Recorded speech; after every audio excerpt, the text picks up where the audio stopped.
দেখো, সংকরায়নের সাহায্যে আমরা যে কোনো অণুর গঠনাকৃতি বর্ণনা করতে পারি। অ্যাজ ফর এক্সাম্পল, মনে করো POCl3 এর গঠনাকৃতি বর্ণনা করব। আগে দেবো কেন্দ্রীয় পরমাণুকে phosphorus, 15টি electron, 1s2, 2s2, 2p6, 3s2, 3p3। এটা হচ্ছে সর্বশেষ কক্ষ। এবার দেখব কেন্দ্রীয় পরমাণুর GS মানে গ্রাউন্ড স্টেটে ইলেকট্রন বিন্যাস কি। 3s এ দেখো, এটা সর্বশেষ কক্ষ। 3s এ দুটো ইলেকট্রন, 3p তে আছে দেখো তিনটে ইলেকট্রন, 1 2 3। এর কিন্তু 3d উপকক্ষ আছে, তৃতীয় কক্ষের 3d উপকক্ষটাকে খালি রেখেছি বাইরে। এবার নিয়মটা মনে রাখবে, কেন্দ্রীয় পরমাণুর যে কয়টি বন্ড বা বন্ধন সেই কয়টি অযুগ্ম ইলেকট্রন চাই, এটা প্রথম নিয়ম। তাহলে কেন্দ্রীয় পরমাণু ফসফরাসের দেখো মোট এখানে বন্ড আছে 5টা।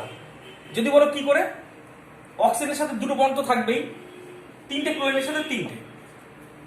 তাহলে এই দুটো বন্ডের মধ্যে একটা বার সিগমা, একটা পাই।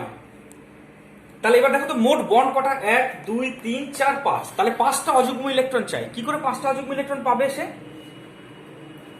এইখানকার একটা যুগ্ম ইলেকট্রনকে অযুগ্ম করে 3d উপকক্ষে স্থানান্তরিত করবে। তাহলে আমি দেখো 5টাই অযুগ্ম ইলেকট্রন পেয়ে যাচ্ছি। 5টা অযুগ্ম ইলেকট্রন পেল, ঠিক আছে। এখন পরের নিয়মটা মনে রাখবে, সিগমা বন্ধন তৈরির জন্য সংকরায়ন হয়, পাই বন্ধন তৈরির জন্য সংকরায়ন হয় না। তাহলে এখানে যে কটা সিগমা বন্ধন সেই পর্যন্ত সংকরায়ন করবো। দেখো এখানে সিগমা বন্ড কটা আছে, 1টা 2টো 3টে 4টে সিগমা বন্ড আছে POCl3 তে। তাহলে সংকরায়ন হবে এই 4টে অযুগ্ম ইলেকট্রন পর্যন্ত। আর এই ইলেকট্রনটি পাই বন্ধন তৈরি করবে অক্সিজেনের সাথে। তাই এখানে লিখলাম পাই বন্ধন সৃষ্টি করে। তাহলে সংকরায়নটা কি হলো, এস এর একটা পি এর 3টে। তাহলে এই সংকরায়নকে আমরা বলি sp3 সংকরায়ন। আর sp3 সংকরায়ন হলে আকৃতি কেমন হয় তুমি ভালোই জানো, সেটা হচ্ছে চতুস্তলকীয়। এবং চতুস্তলকীয় কিভাবে আঁকতে হয় তোমরা নিশ্চয়ই জানো। এইখানে দেখবে পি, 4টে সিগমা বন্ডকে যদি দেখায়, এ একটা সিগমা, এটা একটা সিগমা, এটা একটা সিগমা, এটা একটা সিগমা, Cl Cl Cl, এখানে ও, তো ও এর সাথে আরেকটা এক্সট্রা বন্ড আছে পাই বন্ড, এটা পাই বন্ড। তা এইটা হচ্ছে চতুস্তলকীয় গঠন কার, POCl3। এরপরে আর দুটো উদাহরণ দিই, তাহলে পরিষ্কার হবে জিনিসটা। যেমন এরপরে মনে করো তোমাকে SO3 এর গঠন বলতে বলবো, SO3 স্ট্রাকচার দেখাও। আগে দেখবো কেন্দ্রীয় পরমাণু সালফার, তার ইলেকট্রন বিন্যাস 16টি, 1s2, 2s2, 2p6, 3s2, 3p4। এটা সর্বশেষ কক্ষ। তাহলে গ্রাউন্ড স্টেটে বা GS এ দেখবো সর্বশেষ কক্ষের ইলেকট্রন বিন্যাস 3s এ দুটো, 3p তে 4টে, 1টা 2টো 3টে 4টে। এরও কিন্তু খালি 3d উপকক্ষ আছে সালফারেরও। তাহলে কটা বন্ড আছে এবার খেয়াল করবো। SO3 তে অ্যাকচুয়ালি 6টি বন্ড আছে। কেন, সালফার প্রত্যেকটা অক্সিজেনের সাথে দুটো করে বন্ড, দুটো করে বন্ড মানে 3টে সালফার, 3টে অক্সিজেনের সাথে 6টি বন্ড। তাহলে 6টি অযুগ্ম ইলেকট্রন চাই। তাহলে এক্সাইটেড স্টেটে আমাকে যে করে হোক 6টি অযুগ্ম ইলেকট্রন করতে হবে। মোট আছেই তো 6টি ইলেকট্রন, সব কটাকে অযুগ্ম করে দেবো। তাহলে সব কটাকে অযুগ্ম করে দিলাম, ঠিক আছে। সব কটাকে অযুগ্ম করলাম মানে এইটাকেও অযুগ্ম করে এখানে নেব, এইটাকে অযুগ্ম করে এখানে নেব। তাহলে দেখো তো মোট অযুগ্ম ইলেকট্রন 6টা হলো। এরপরের নিয়ম বলেছিলাম, যে কয়টি সিগমা বন্ধন সে কয়টি অযুগ্ম ইলেকট্রন পর্যন্ত সংকরায়ন। দেখো এখানে সিগমা বন্ড কটা আছে, দুটোর মধ্যে একটা সিগমা একটা পাই, একটা সিগমা একটা পাই, একটা সিগমা একটা পাই। তাহলে মোট সিগমা বন্ড 3টে। তাহলে 3টে সিগমা বন্ড যেহেতু, তাই 3টে অযুগ্ম ইলেকট্রন সমন্বিত অরবিটালরা সংকরায়নে অংশ নেবে। তাহলে এই ধরনের সংকরায়নকে আমি বলবো sp2 সংকরায়ন। কারণ তোমরা ভালোই জানো যে পাই বন্ধন সৃষ্টির জন্য সংকরায়নের দরকার হয় না, মানে সংকরায়নে অংশ নেয় শুধুমাত্র সিগমা বন্ধন সৃষ্টিকারী অরবিটালগুলি। তাহলে বাকি যে 3টে পড়ে থাকলো তারা কিন্তু পাই বন্ড তৈরি করবে 3টে অক্সিজেন পরমাণুর সাথে। তাহলে এখানে লিখে দিলাম পাই বন্ধন সৃষ্টি করে, এরা এরা পাই বন্ধন সৃষ্টি করে। তাহলে sp2 সংকরায়ন হলে আকৃতি কেমন হয় তুমি সেটা জানো, সেটা হচ্ছে আকৃতি হয় সমতলিক ত্রিভুজ। মানে এখানে S রাখবো, এইখানে double bond double bond double bond ও, এবং এই স্ট্রাকচারটা আমি লিখলাম না, এটা হচ্ছে সমতলিক ত্রিভুজ বা ইংরেজিতে বলে প্ল্যানার ট্রায়াঙ্গেল, প্ল্যানার ট্রায়াঙ্গেল, এইটা হচ্ছে SO3 স্ট্রাকচার। লাস্ট আরেকটা উদাহরণ দিচ্ছি, তারপরে অন্য প্রসঙ্গে চলে যাব। তোমরা গেস করো কি হতে পারে এটা। XeOF4, জেনন আছে, অক্সিজেন আছে, 4টে ফ্লোরিন আছে। এখানে কেন্দ্রীয় পরমাণু জেনন, তার সর্বশেষ কক্ষে 8টি ইলেকট্রন থাকে, যেহেতু জেনন নিষ্ক্রিয় মৌল, এবং এর সর্বশেষ কক্ষের ইলেকট্রন বিন্যাস 5s এ 2টো এবং 5p-তে 6টি, 1 2 3 4 5 6, সর্বশেষ কক্ষে 8টি ইলেকট্রন থাকে, 5টি খালি আছে, 5টি খালি। এবার খেয়াল করবো এখানে মোট কয়টি বন্ড আছে। খেয়াল করে দেখো, জেননের 2টি বন্ড থাকে অক্সিজেনের সাথে, আর 4টি বন্ড থাকে ফ্লোরিনের সাথে। কেমন? তাহলে এখানে মোট বন্ড কটা আছে দেখো তো। সরি, 4টে ফ্লোরিন আছে, কিন্তু 3টে ফ্লোরিন লিখেছি আমি। XeOF4 মানে অক্সিজেনের সাথে 2টো বন্ড, আর 4টে ফ্লোরিনের সাথে 4টে বন্ড। তাহলে টোটাল বন্ড আছে 4 আর 2 6টি। তার মানে 6টি অযুগ্ম ইলেকট্রন আমাকে করতে হবে। তাহলে এটা তো ছিল জিএসএ, জেননের গ্রাউন্ড স্টেটে ইলেকট্রন বিন্যাস ছিল এটা। এবার আমি দেখলাম যেহেতু এখানে 6টা বন্ড তৈরি করার দরকার, তাই 6টি অযুগ্ম ইলেকট্রন করার জন্য এক্সাইটেড স্টেটে এই 6টি যুগ্ম ইলেকট্রনকে অযুগ্ম করব। কি করে? এইটা যেরকম ছিল জোটবদ্ধই থাকবে, আর এই জায়গার ইলেকট্রনগুলি অযুগ্ম হয়ে ডিতে চলে আসবে। 1 2 3 4 5 6, দেখো 6টি অযুগ্ম ইলেকট্রন পেয়ে গেছি। তাহলে প্রথম নিয়মটা এতবার করলে মাথায় ঢোকা উচিত, যে কয়টি বন্ড সে কয়টি অযুগ্ম ইলেকট্রন করতে হবে, করেছে। এরপরের নিয়মটা কি? যে কয়টি সিগমা বন্ড ততগুলো অযুগ্ম ইলেকট্রন পর্যন্ত সংকরায়ন। দেখো তো এখানে সিগমা বন্ড কটা? সিগমা সিগমা সিগমা সিগমা, 2টো বন্ড থাকলে একটা হয় সিগমা, একটা হয় পাই। তাহলে টোটাল সিগমা হচ্ছে 1 2 3 4 5, 5টা সিগমা বন্ড। তাহলে 5টা অযুগ্ম ইলেকট্রন পর্যন্ত সংকরায়ন, মানে এই পর্যন্ত সংকরায়ন হবে। তাহলে এইখান থেকে শুরু করে এই পর্যন্ত সংকরায়ন। তাহলে এস এর একটা সংকরণ অংশ নিয়েছে, পি এর 3টে, আর ডি এর 2টো, sp3d2 সংকরায়ন। এই ধরনের সংকরায়ন হলে পরে, আর এই বন্ডটা কি তৈরি করে? এই ইলেকট্রনটা পাই বন্ড তৈরি করে, এটা কিন্তু পাই বন্ড তৈরি করে অক্সিজেনের সাথে। আর sp3d2 সংকরায়ন হলে আকৃতি হয়, মনে রাখবে, আকৃতি হয় অক্টাহেড্রাল বা অষ্টকতলীয়। তাহলে এখানে এক্সি থাকবে জেননের, আর এখানে মাইন্ড কে এখানে একটা লোন পেয়ার আছে, কিন্তু সেই লোন পেয়ারটাকে, নিঃসঙ্গ ইলেকট্রন জোটটাকে আমি নিচে দেখালাম, নিচে দেখাচ্ছি, মানে এই তলের নিচে আছে।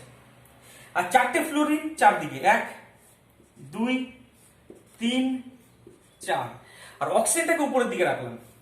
এইটা হচ্ছে XeOF4 এর স্ট্রাকচার। শুধু কি সবকিছু ঠিক ছিল, অক্টাহেড্রাল স্ট্রাকচার মানে অষ্টকতলীয় স্ট্রাকচার, শুধু একটা জায়গা দখল করেছে একজোড়া নিঃসঙ্গ ইলেকট্রন জোট। মানে কোন নিঃসঙ্গ ইলেকট্রন জোটটা? এইটা হচ্ছে XeOF4 এর স্ট্রাকচার। এবং এইটাকে আমরা বলবো বিকৃত অষ্টকতলীয়। কেন? কারণ একটা কর্নারে, একটা দিকে আছে একটা নিঃসঙ্গ ইলেকট্রন জোট। নিঃসঙ্গ ইলেকট্রন জোট আসা মাত্রই গঠনাকৃতি বিকৃত হয়ে যাবে, অর্থাৎ বিকৃত অষ্টকতলীয়। তাহলে আমি দেখলাম সংকরণের সাহায্যে আমি যে কোনো অণু স্ট্রাকচার করতে পারি। তোমরা এইভাবে আরো অনেকগুলো বাড়িতে ট্রাই করবে। আমি কয়েকটা বাড়ির কাজ দিচ্ছি। CO2 স্ট্রাকচার দেখবে এইভাবে, SO2 দেখবে, কেমন, SOCl2 দেখবে, XeO3 দেখবে। এই কটা বাড়িতে ট্রাই করবে, দেখবে, না হলে আমাকে বলবে। এবার এই যে সংকরায়ন নিয়মটা বললাম, এর সাহায্যে আমি অনেক অজানা প্রশ্নের উত্তরও দিতে পারি। যেমন তোমাকে ধরো প্রশ্ন করলো PCl5 এর অস্তিত্ব আছে, এর অস্তিত্ব আছে, কিন্তু NCl5 এর অস্তিত্ব নেই কেন? অত্যন্ত ইম্পর্টেন্ট প্রশ্ন, 11 এর জন্য ইম্পর্টেন্ট, 12 এর জন্য ইম্পর্টেন্ট। তাহলে এই প্রশ্নের উত্তর দিতে, এই ধরনের প্রশ্নের উত্তর দিতে গেলে এই সংকরায়নের ধারণা না থাকলে তুমি পারবে না। তাহলে আমি কি করবো? ফসফরাস আগে এইটার দেখি কেন এর অস্তিত্ব আছে। ফসফরাসের ইলেকট্রন বিন্যাস করবো 1s2 2s2 2p6 3s2 3p3, এটা সর্বশেষ কক্ষ। জিএস দেখাবো, দেখিয়ে দেখাবো 3s এ দেখো 2টো ইলেকট্রন আছে, 3p তে দেখো 3টে ইলেকট্রন, 1 2 3, 3D খালি আছে। এবার PCl5 তৈরি হতে গেলে পরে খেয়াল করো কটা বন্ড আছে, টোটাল 5টা বন্ড আছে। তাহলে 5টা অযুগ্ম ইলেকট্রন করা দরকার। তাহলে এক্সাইটেড স্টেটে কি করবে? এইখানকার একটা ইলেকট্রনকে অযুগ্ম করে এখানে নিয়ে যাবে। তাহলে আমি দেখো 5টা অযুগ্ম ইলেকট্রন পাবো। এবং তখন সংকরণ হয়, কি সংকরণ হয় তুমি জানো, sp3d সংকরণ, এবং গঠন আকৃতি যেটা হয় সেটা পারবে তোমরা। কিন্তু NCl5 এরকমভাবে NCl5 তৈরি হওয়া সম্ভব নয়, কারণ পাশাপাশি NCl5টাকে যদি দেখো তাহলে কেন্দ্রীয় পরমাণুকে নাইট্রোজেন, তার ইলেকট্রন বিন্যাস 1s2 2s2 2p3। GSটা দেখালাম, 2s এ দেখো দুটো ইলেকট্রন, 2p তে দেখো তিনটে ইলেকট্রন।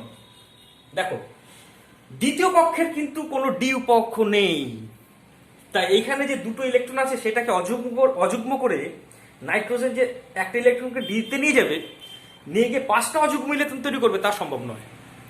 তাই নাইট্রোজেন কিন্তু কখনো 3টের বেশি অযুগ্ম ইলেকট্রন করতে পারে না, তাই নাইট্রোজেন এরকম NCl5 তৈরি করতে পারবে না। একই কারণে SF6 সম্ভব, OF6 সম্ভব নয়। SF6 সম্ভব কেন? সালফারের খালি ডি অরবিটাল আছে, যেটা ব্যবহার করে সালফার তার পি উপকক্ষের এবং এস উপকক্ষের যুগ্ম ইলেকট্রনকে অযুগ্ম করে ডিতে স্থানান্তরিত করতে পারবে এবং সংকরণে অংশ নেবে। কিন্তু অক্সিজেনে তো খালি ডি অরবিটাল নেই, তাহলে এই 6টা অযুগ্ম ইলেকট্রন কি করে করবে? এই কনসেপ্টটা মাথায় রাখবে, কিন্তু পরীক্ষা খুব আসে। আচ্ছা, এবার চলে আসি পরের বিষয়, পরের নতুন বিষয়, একদম নতুন বিষয়। আমার এই সংকরণ ফুল কমপ্লিট এখানে। এবার যেটা করবো সেটা হচ্ছে হেডিং করলাম সূত্রের সাহায্যে। আচ্ছা, এটা ভালো দাগ করছে না, অন্য পেন দিয়ে লিখছি। সূত্রের সাহায্যে সংকরায়ন নির্ণয়, মানে ফর্মুলার সাহায্যে আমি কি করে সংকরায়ন নির্ণয় করতে পারি। কি বলছেন স্যার, ফর্মুলা দিয়েও, অঙ্কের মতো ফর্মুলার সাহায্যেও সংকরায়ন নির্ণয় করা যায়? হ্যাঁ যায়। আমি এবার সেটা দেখাচ্ছি, সূত্রের সাহায্যে কি করে সংকরায়ন নির্ণয় করবো এবং অণুর গঠনাকৃতিও কি করে সূত্রের সাহায্যে নির্ণয় করবো দেখাবো। দেখো কি করে। নিয়মটা হচ্ছে, তোমরা লিখবে, আমিও লিখছি। দেখো, যদি কোনো অণুর কেন্দ্রীয় পরমাণুর x সংখ্যক অরবিটাল সংকরায়নে অংশ নেয়, তবে x সমান সমান half into a plus b. ঠিক আছে, উদাহরণ দিলে একদম পরিষ্কার হবে। মানে মনে করি কোন একটা অণুর কেন্দ্রীয় পরমাণুর x সংখ্যক অরবিটাল সংকরায়নে অংশ নিয়েছে, তবে x ইকুয়াল টু হবে half into a plus b. এখানে এটা কি বলছি, এখানে a সমান সমান কেন্দ্রীয় পরমাণুর সর্বশেষ কক্ষের ইলেকট্রন সংখ্যা। এখানে a সমান সমান তাহলে কি বললাম, কেন্দ্রীয় পরমাণুর সর্বশেষ কক্ষের ইলেকট্রন সংখ্যা, মানে যোজক ইলেকট্রন সংখ্যা। b সমান সমান, তাহলে বিটা কি স্যার, b সমান সমান কেন্দ্রীয় পরমাণুর সাথে যুক্ত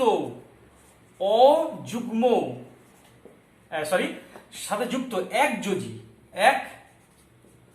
আচ্ছা, এখানে নিচে লিখলাম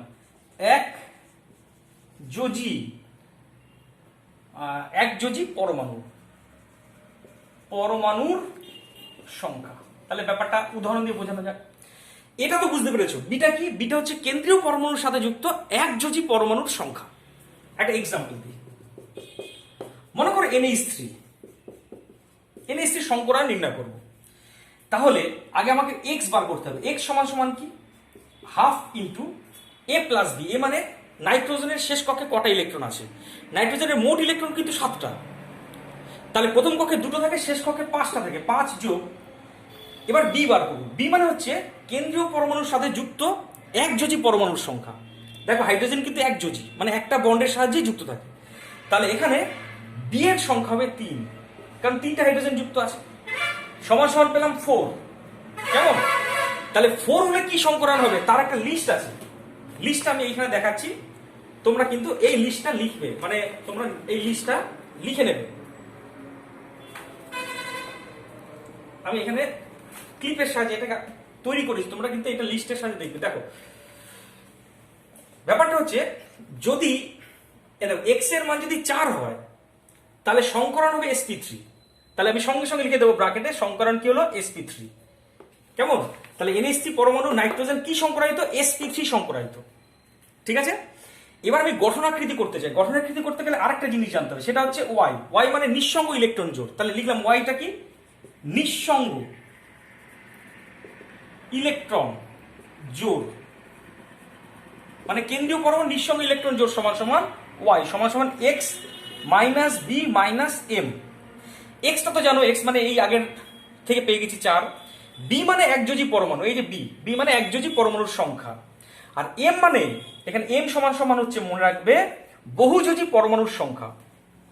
বহুযোজী পরমাণুর সংখ্যা। বহুযোজী পরমাণুর সংখ্যা মানে কেন্দ্রীয় পরমাণুর সাথে যুক্ত বহুযোজী পরমাণুর সংখ্যা। শুধু আমি লিখলাম বহুযোজী পরমাণুর সংখ্যা মানে কি, এন এর সাথে যদি কোনো বহুযোজী পরমাণু যুক্ত থাকতো, যেমন অক্সিজেন বা এরকম কিছু, সেটা হচ্ছে এম। তাহলে এখানে তো নাইট্রোজেনের সাথে এরকম বহুযোজী পরমাণু যুক্ত নেই, তাহলে এম এর মান 0 হবে। তাহলে এখানে ওয়াই নিঃসঙ্গ ইলেকট্রন জোড় বার করছি কত, এক্স এর মান 4 বসিয়ে দিলাম মাইনাস বি এর মান একযোজী পরমাণু 3টে আর বহুযোজী পরমাণু নেই 0, মানে নিঃসঙ্গ ইলেকট্রন জোড় 1। তাহলে আমি সংকরায়ন পেলাম sp3, সংকরায়ন পেলাম sp3। তাহলে আকৃতি কেমন হবে জানো? চতুস্তলকীয়। আবার নিঃসঙ্গ ইলেকট্রন জোড় পেলাম একটি, তা নিঃসঙ্গ ইলেকট্রন জোড়টাকে এখানে রাখলাম, আর হাইড্রোজেন এখানে, হাইড্রোজেন এখানে, হাইড্রোজেন এখানে। তাহলে আকৃতি কেমন হলো? বিকৃত চতুস্তলক। তাহলে এখানে লিখলাম বিকৃত চতুস্তলক। এইভাবে আমি সংকরানও বার করতে পারি, আবার নিঃসঙ্গ ইলেকট্রন জোড়ের সংখ্যাও বার করতে পারি, আবার আকৃতিও বার করতে পারি। আর একটা উদাহরণ দিই, তাহলে জিনিসটা পরিষ্কার হবে। আর তোমাদের যে আমি চার্টটা বানিয়েছি, সেই চার্টটা কিন্তু তোমরা লিখে নেবে, স্ক্রিনশট নিয়ে বারবার করে এটা লিখে নেবে চার্টটা। আচ্ছা, এবার আসছি, এটা হচ্ছে এটা অণুর ক্ষেত্রে বললাম। এবার চলে আসছি ক্যাটায়নের ক্ষেত্রে। ফর্মুলাটা কি? ক্যাটায়নের ক্ষেত্রে দেখো, ক্যাটায়নের ক্ষেত্রে একটু চেঞ্জ আসবে। কিরকম? X equal to half into A plus b, সব একই থাকবে অণুর মতোই। ওইটা আগেরটা ছিল কিন্তু অণুর ক্ষেত্রে ফর্মুলা। অণুর ক্ষেত্রে কি ফর্মুলা ছিল? এই যে আমি লিখেছি অণুর ক্ষেত্রে, দেখো এই জায়গাটা ফলো করো। অণুর ক্ষেত্রে formula X equal to half into A plus B, কিন্তু ক্যাটায়নের ক্ষেত্রে ফর্মুলা এক্স ইকুয়াল টু কি আসবে? হাফ ইন্টু এ plus B minus N. Minus N, এনটা কি স্যার? এন সমান সমান মনে রাখবে ক্যাটায়নের চার্জ। ক্যাটায়নের চার্জ, ক্যাটায়নের চার্জ। একটা এক্সাম্পল দিই তাহলে পরিষ্কার। মনে করো তোমাকে বললো NH4+, তার সংকরায়ন বার করতে হবে, নিঃসঙ্গ ইলেকট্রন জোড় বার করতে হবে এবং স্ট্রাকচার বার করতে হবে। তাহলে আগে এক্স বার করবো। X equal to half into N এর মান কত? কেন্দ্রীয় পরমাণু নাইট্রোজেনের শেষ কক্ষের ইলেকট্রন সংখ্যা, এ মানে 5টি, প্লাস বি মানে কি? বি মানে নাইট্রোজেনের সাথে কটা একযোজী পরমাণু আছে? কয়টি? 4টি একযোজী পরমাণু আছে, 4। মাইনাস এন, মাইনাস এন মানে কয়টি চার্জ আছে? একটি চার্জ আছে, -1 করলাম। তাহলে কত হচ্ছে দেখো তো, এটা যোগ করলে পরে পাচ্ছি 4, এক্স এর মান 4 হলো। তাহলে কি সংকরণ হবে? লিস্ট দেখবে, লিস্ট দেখে পেলাম sp3 সংকরায়িত, ব্র্যাকেটে লিখে দিলাম sp3 সংকরায়িত। এবার নিঃসঙ্গ ইলেকট্রন জোড় বার করব। y equal to x minus b minus m. X এর মান 4, মাইনাস বি মানে একযোজী পরমাণু দেখো 4টে আছে, মাইনাস বহুযোজী পরমাণু নেই, তাহলে নিঃসঙ্গ ইলেকট্রন 0। তাহলে আকৃতি কি লিখবো? চতুস্তলকীয় স্ট্রাকচার, কিন্তু একটাও নিঃসঙ্গ ইলেকট্রন জোড় নেই, মানে এখানে N H H H H লিখলাম, মাথায় প্লাস চার্জ। এটা হচ্ছে NH4+ এর স্ট্রাকচার। আরেকটা উদাহরণ দিই, ক্যাটায়নের ক্ষেত্রে হয়ে গেল। এবার আসছি অ্যানায়নের ক্ষেত্রে। দেখো অ্যানায়নের ক্ষেত্রে ফর্মুলাটা কি? X equal to half into A plus b plus n. শুধু অ্যানায়নের ক্ষেত্রে কি ছিল? মাইনাস এন, আর অ্যানায়নের ক্ষেত্রে হচ্ছে প্লাস এন। যেমন একটা এক্সাম্পল দিই, তাহলে এখানে লিখলাম আগে অ্যানায়নের ক্ষেত্রে এক্স ইকুয়াল টু লিখবো হাফ ইন্টু এ প্লাস বি প্লাস এন। এখানে এনটা কি জানো? অ্যানায়নের চার্জ। এন সমান সমান অ্যানায়ন এর চার্জ, অ্যানায়নের চার্জ। তাহলে একটা এক্সাম্পল দিই, এক্সাম্পল মনে করো CH3 মাইনাস। CH3 মাইনাসের তোমার এক্স বার করতে হবে, ওয়াই বার করতে হবে, স্ট্রাকচার বার করতে হবে। সেটা করতে গিয়ে আমি আগে দেখি এক্স ইকুয়াল টু কত, x equal to half into হ্যাঁ এ প্লাস বি প্লাস এন, তাহলে হাফ ইন্টু এ মানে কেন্দ্রীয় পরমাণুর সর্বশেষ কক্ষের ইলেকট্রন সংখ্যা কয়টি, তার মানে তো মোট 6টি, শেষ কক্ষে আছে কয়টি, 4টি, তাই না? প্লাস বি মানে কয়টি একযোজীয় পরমাণু, দেখো একযোজীয় পরমাণু 3টে আছে, প্লাস 1 হচ্ছে মাইনাস এন এর মান 1, তাহলে পেলাম দেখো 4, মানে কি সংকরণ পেয়ে গেলাম, sp3 সংকরণ। এবার বার করবো y equal to x minus b minus m, x এর মান পেয়ে গেছি 4, মাইনাস বি মানে একযোজী পরমাণু কয়টি আছে, 3টি, মাইনাস এম বহুযোজী পরমাণু নেই, তাহলে একটি নিঃসঙ্গ ইলেকট্রন জোড়। তাহলে স্ট্রাকচারটা কেমন পাচ্ছি, উপরে লিখলাম, দেখো স্ট্রাকচার পাচ্ছি কিরকম, স্ট্রাকচারটা পাচ্ছি এরকম, চতুস্তলকীয় স্ট্রাকচার, তার এখানে সি থাকলো, তার 3টে হাইড্রোজেন থাকলো, আর একটা নিঃসঙ্গ ইলেকট্রন জোড় থাকলো, এই যে নিঃসঙ্গ ইলেকট্রন জোড় একটি। আচ্ছা, এবার আরেকটা উদাহরণ দিচ্ছি, যেমন ধরো তোমাকে বললো, তার আগে এই চারটা দেখেছো, এক্স এর মান 2 হলে সংকরণ sp, আকৃতি সরলরৈখিক, এক্স এর মান 3 হলে সংকরণ sp2, স্ট্রাকচার সমতলিক ত্রিভুজ, এক্স এর মান 4 হলে, এক্স এর মান যদি 4 হয়, দাঁড়াও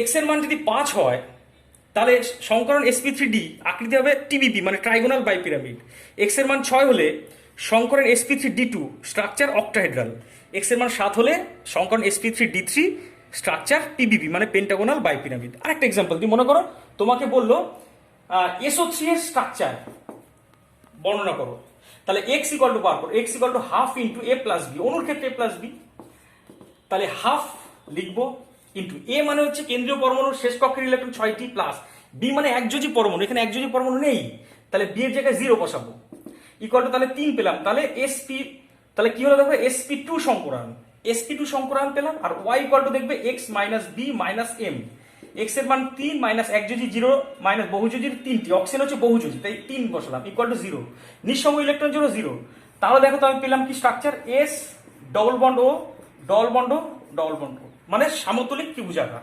আর একটা লাস্ট দেখিয়ে দিই, তাড়াতাড়ি সময় অল্প, বললো তোমাকে CO3 2 মাইনাস এর সংকরণ বার করতে, তাহলে x ইকুয়াল টু বসাবো, এটা অ্যানায়ন কিন্তু, half into a plus b plus n, তাহলে হাফ ইন্টু এ মানে কেন্দ্রীয় পরমাণু শেষ কক্ষে 4টি ইলেকট্রন আছে, বি মানে হচ্ছে একযোজী পরমাণু নেই, প্লাস এন মানে চার্জ 2, ইকুয়াল টু 3 মানে sp2 সংকরায়িত।